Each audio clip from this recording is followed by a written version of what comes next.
අපි ඊළඟ කොටස පටන් ගන්න කලින් චුට්ටක් අපි මේ ඉංජිනේරු තාක්ෂණවේදී දිස්ත්‍රික්කයේ පළවෙනියා ඇවිල්ලා ඉන්නවා. අපි පොඩ්ඩක් එයාගෙන් අහමු මේ ඕගොල්ලෝ කොහොමද සූදානම් වෙන්න ඕනේ සහ එයා කරපු කැපකිරීම. ඊට පස්සේ ඒවා ඔයාලට ඇත්තටම ගොඩක් වැදගත් වේවි. මොකද එයා ඒ වගේ ප්‍රතිඵලයක් ගන්න කැපකිරීමක් කරන්න ඕනි. ඒකෙන් දිස්ත්‍රික්කයේ ප්‍රථමයා වෙනවා කියන එක ලේසි නෑ. ඊටත් වඩා ලංකාවේ 7 වෙනියා වෙනවා කියන එකත් ලේසි වැඩක් නෙවෙයි.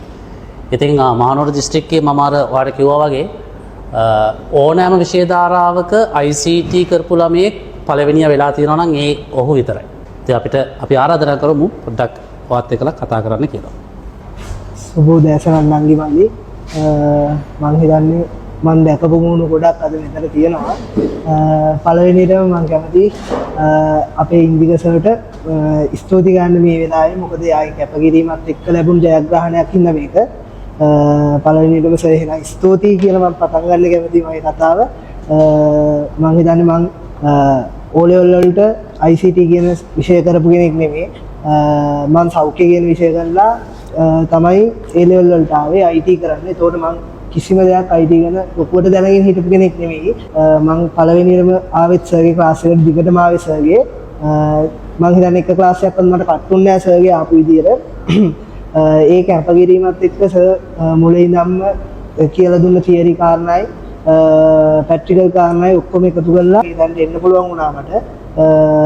අතරම පොඩි සතුටක් හිතේ තියෙනවා. මොකද කරපු කැපකිරීමේ ප්‍රතිඵලයක් විදියට අද සර්ටත් මටත් මේ ප්‍රතිඵලය ලැබිලා තියෙනවා. ඇත්තටම මම ඔයාලට පළවෙනියටම කියන්න ඕනේ මෙතනත් ඇති මේ අම්මන් වගේ ප්‍රථමයෝ එක්කෙනෙක් නෙවෙයි ගොඩක් ඇති.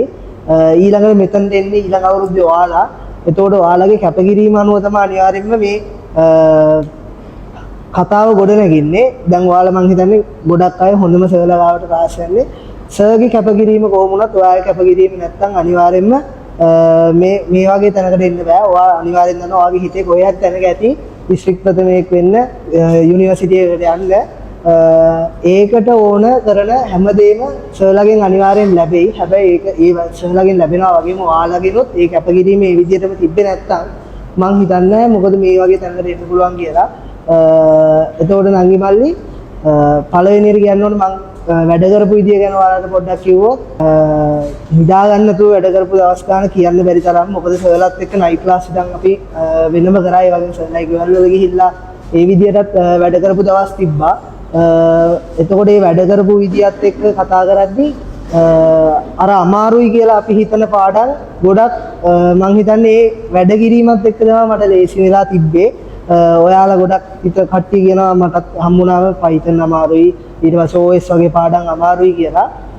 මං හිතන්නේ මේ පාඩම් නිකම්ම අපිට අර හුරු වෙන්නේ නැහැ. ඒ ප්‍රැක්ටිකල් කැපකිරීමත් එක්ක නැත්නම් ඒ කියන්නේ අර අපි පුරුදු වෙන්න ඕනේ මේ පාඩමත් එක්ක ඉස්සරහට යන්න. දැන් Python වගේ පාඩමක් ප්‍රෝග්‍රෑමින් කියන අඩම ගත්තොත් අර නිකම්ම තියරි කොටස් ටික ආවරණය කරගෙන ගියා කියලා අර ඇල්ගොරිතම් තින්කින් වගේ දේවල් තේරෙන්නේ නැහැ. අපි ඒක කරලා තමයි ප්‍රැක්ටිස් කරගන්න ඕනේ.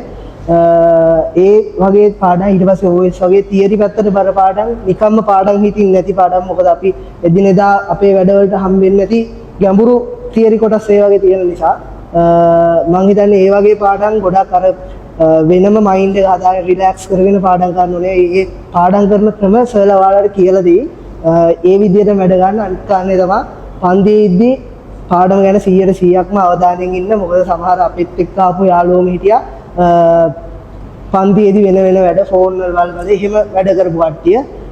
ඒ හින්දා 100%ක්ම පාඩමේ ඉන්න. මොකද තියරි පාඩම මේ පාඩම් වලදී විශේෂයෙන් මොකද මම හිතන්නේ සමහර කට්ටිය දන්නේ නැති පාඩම් ඉස්සරහට එන්නේ.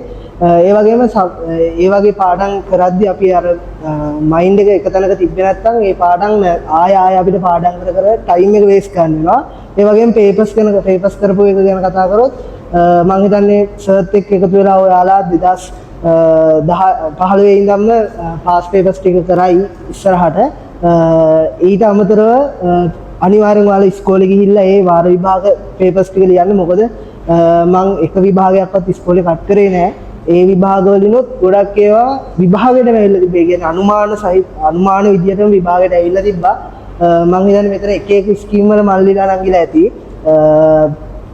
මොන විශේෂේෂ්ත්‍රේ වුණත් ඔයාගේ කැපවීම මං හිතන්නේ අනිවාර්යෙන්ම ඕනේ. දැන් මං කරපු සබ්ජෙක්ට් එකේදී නම් ඔයාට සාමාන්‍යයෙන් අනිත් කෙනාට වැඩිය ඔයා ඉස්සරහින් ඉන්න නම් ඔයාගේ කැපවීම පොඩ්ඩක් තිබ්බ නැති වාණිජ්‍ය විෂය වගේ විෂයන් වලට එනවා. මේ මොකද මට වඩා වැඩ කරපු ළමයි හිටියා වාණිජ්‍ය විෂයෙම. එයාලාට ඒ තුනක් තිබ්බත් අර රෑන්ක් එක ගොඩක් පල්ලෙහා තිබ්බා. මොකද ඒකේ තරඟය වැඩි නිසා. මං හිතන්නේ ටෙක්නොලොජි ළමයිට එහෙම ලොකු